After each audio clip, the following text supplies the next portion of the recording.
ช่องระฆังทองสวัสดีค่ะคลิปนี้มาดูแนวทางมัดรวมฮานอยของเจนุกบารมีมหาเฮงนะคะฉบับนี้เป็นแนวทางประจำวันที่8สิงหาคม2569ค่ะชุดแนวทางวันนี้เจให้เด่นที่7ฟันที่7นะคะ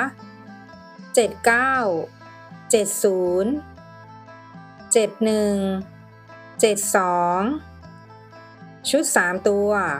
673ตัดเล่นตามชอบได้เลยนะคะแนวทางโดยเจนุกบารมีมหาเฮงค่ะ